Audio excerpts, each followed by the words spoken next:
अंधेरा तेजी से फैल रहा था। सड़कें सुनसान पड़ी थीं, जिन्हें केवल हवा की सरसराहट और दूर से आती किसी कुत्ते के भौंकने की गूंज ही भेद रही थी।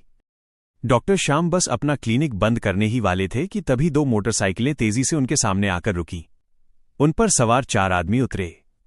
उनमें से एक, जो शायद उनका मुखिया था, तेजी से बोला, डॉक्टर साहब, एक महिला है, वो गर्भवती है और उसे प्रसव पीड़ा हो रही है। आपको हमारे साथ तुरंत चलना होगा। स्थिति की गंभीरता को समझते हुए डॉक्टर श्याम ने एक क्षण भी नहीं गंवाया। उन्होंने अपना मेडिकल बॉक्स उठाया और उन अजनबियों के साथ चल दिए। जल्द ही वे शहर की सीमाएं लांघकर एक ऐसी सड़क पर थे जो पूरी तरह सुनसान और वीरान थी। कुछ दूर जाने के बाद बाइकों ने एक विशाल, पुराने पीपल के पेड़ के पास ब्रेक लगाए। पेड़ के ठीक बगल में एक जीर्ण शीर्ण, टूटी फूटी बावड़ी थी। डॉक्टर श्याम ने असमंजस में पूछा, हम यहां क्यों रुके हैं? उन आदमियों में से एक रहस्यमय ढंग से मुस्कुराया और बोला, डॉक्टर, हमारी मंजिल यही है। इससे पहले कि डॉक्टर श्याम कुछ समझ पाते, उनकी आंखों के सामने एक भयावह परिवर्तन होने लगा। उन चारों आदमियों के चेहरे विकृत होने लगे, उनकी आकृतियां बदलने लगीं। पलक झपकते ही वे अपने वास्तविक रूप में आ गए। वे इंसान नहीं बल्कि जिन थे।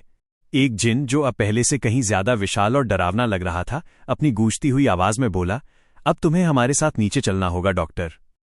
डॉक्टर श्याम का शरीर भय से कांप उठा, लेकिन उनके पास विरोध का कोई विकल्प नहीं था। वे चुपचाप उन अलौकिक प्राणियों के पीछे बावड़ी की अंधेरी गहराइयों में उतरने लगे। आश्चर्यजनक रूप से जैसे जैसे वे नीचे उतरे, अंधेरा छटने लगा। बावड़ी की तलहटी में किसी दूसरी ही दुनिया का दृश्य था। उनके सामने एक भव्य महल खड़ा था, जो चमकदार झूमरों से रोशन था और जिसकी जमीन पर लाल कालीन बिछे थे। पास के एक कमरे से एक महिला की तीव्र पीड़ा भरी चीखें सुनाई दे रही थीं। डॉक्टर श्याम ने अपनी पेशेवर जिम्मेदारी को याद करते हुए हिम्मत जुटाई और तुरंत प्रसव की प्रक्रिया शुरू की। समय का भान न रहा, लेकिन अंततः उनके प्रयासों से एक स्वस्थ शिशु ने जन्म लिया। बच्चे के रोने की आवाज सुनकर जिनों के चेहरों पर खुशी की लहर दौड़ गई। उनके सरदार ने डॉक्टर का आभार व्यक्त करते हुए कहा, डॉक्टर, तुमने हमारी बहुत बड़ी मदद की है। हम तुम्हें तुम्हारी सेवाओं के लिए पुरस्कृत करना चाहते हैं। इतना कहकर उसने डॉक्टर को नोटों का एक भारी बंडल थमा दिया और कहा, चलो, हम तुम्हें वापस छोड़ देते हैं। पलक झपकते ही डॉक्टर श्याम ने खुद को वापस अपने क्लिनिक के दरवाजे पर खड़ा पाया।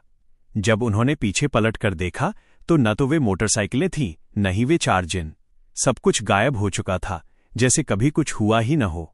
उस रात के सदमे से उबरकर अगली सुबह जब डॉक्टर श्याम ने उन नोटों के बंडल को ध्यान से देखा तो उनके रोंगटे खड़े हो गए। वे नोट इस दुनिया के नहीं थे।